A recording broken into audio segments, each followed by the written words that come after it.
The grand marble floors of Volkov mansion gleamed under the soft morning light as a new maid entered, Anna, a quiet, humble young woman with tired eyes and trembling hands. Her gaze wandered through the hall until it froze on a portrait, a kind-faced woman wearing an elegant pendant. Something inside Anna broke, her eyes filled with tears she quickly wiped away. She came here only to work, to earn, survive, and disappear quietly.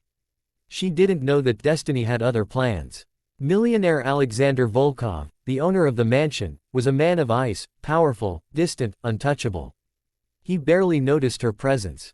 To him, she was just another servant. But fate began to weave their paths in silence. A week later, chaos erupted in the house. The family pendant, belonging to Alexander's late mother, had vanished. Servants whispered, fear spread, and suspicion turned quickly toward the new maid.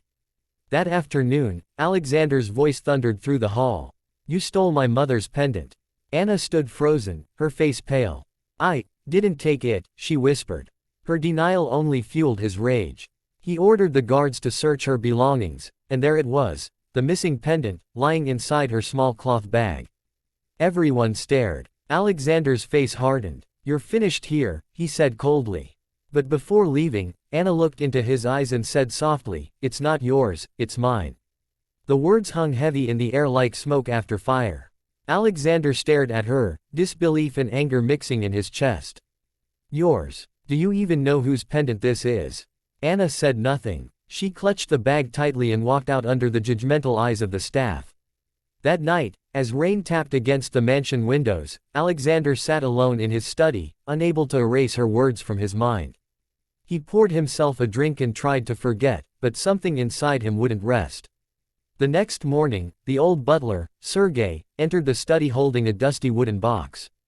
Sir, you need to see this, he said quietly. Inside was a faded photograph, Alexander's mother, smiling, holding a baby girl in her arms. Beside her stood a little boy, Alexander himself. And there, written in his mother's handwriting, were the words, my dear children, Alexander and Anna. The glass fell from his hand, shattering.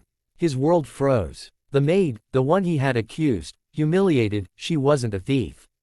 She was his sister. Alexander drove through the pouring rain to the old neighborhood where he'd been told Anna lived. When she opened the door, she wasn't surprised to see him. Her eyes said everything. You finally know. He stood silently for a moment before whispering, why didn't you tell me? She smiled faintly, a sad, tired smile. Would you have believed a maid? The son of a millionaire and a servant girl claiming to be his sister. Tears welled in her eyes. After mother died, I was sent to an orphanage. You went to live with father. That pendant was all I had left of her. Alexander's throat tightened. Memories of his mother's lullabies came flooding back, echoes of a childhood love he thought he'd forgotten. I'm sorry, he said, voice trembling. I didn't know. She stopped him gently. You judged what you saw, not what was true. Alexander tried to make amends, offering her comfort, a home, a place by his side. But years of pain had built walls around Anna's heart. I don't need your pity, she said softly. I just wanted to remember who I am. He begged for forgiveness, insisting she move back into the mansion, not as a servant but as his sister. Slowly, she agreed, but the silence between them carried too many ghosts. At night, Alexander would sit by the fireplace, staring at his mother's photo, haunted by guilt. Anna, in her small room, would clutch the pendant close, whispering, Mom, we're finally together again, but why does it still hurt so much? Time began to heal what anger had destroyed. Alexander started including Anna in everything, business dinners, charity events, family meetings. People whispered, curious who this quiet woman beside him was. She's family, he would answer firmly. Slowly, the mansion, once filled with cold silence, began to feel alive again. Anna smiled more often. The pain didn't vanish, but it softened. She redecorated the garden with her mother's favorite flowers, lilies. One evening, Alexander placed the pendant back in her hands. It belongs where it's always belonged, he said. She looked at him through tears. No, brother. It belongs to both of us, to her memory. Months later, the house felt reborn. Laughter replaced echoes of anger. Anna sat at the piano, her fingers hesitating before pressing the keys. It was the same melody their mother used to play.